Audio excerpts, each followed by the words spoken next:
Okay, we're into clue 4. Clue 4 is a little bit different.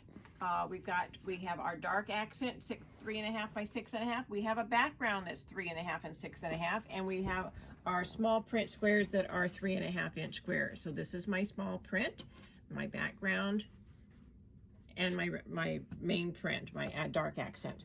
So what we're going to do this time is we're going to again draw our lines just as it shows on our pieces. Oops, that goes that way. So we draw our lines diagonal first, then 1/2 an inch away, diagonal with 1/2 an inch away.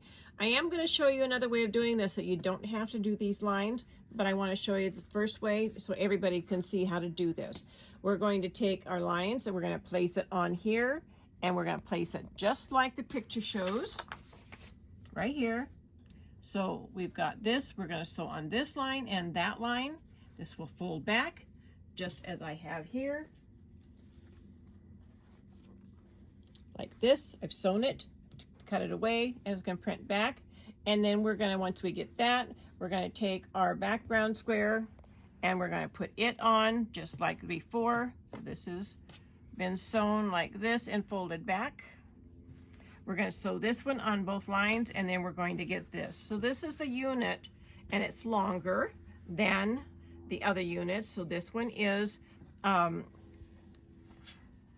all pressed toward this one goes to the dark, and this one goes to more small print. So it is let's see here, this one is 9.5. So 3.5 by 9.5. That's what that piece should be. Okay, so the other way of using this is with the folded corner clipper. This is Creative Grids folded corner clipper, and it is a marvelous tool. I just love it. And so what we're going to do is we put both the rectangles, the 3.5 by 6.5 rectangles, both right side up. Then we're going to take our tool, we lay it right here on the corner so that our straight edge is here, our little top edge notch is there, and then we're going to cut like that. Then we're going to take and we're going to put this like this and sew it. And it just goes right into the machine and sews just beautifully.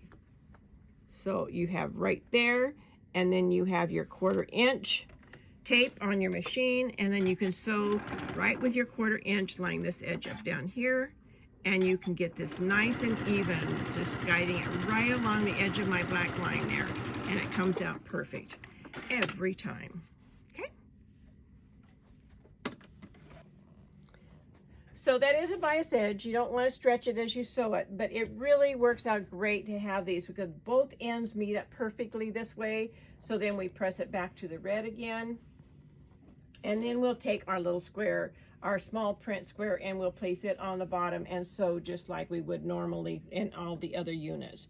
And then when you have your leftovers of these pieces, you will put them right side together and then sew them. So that takes care of clue 4. Have fun.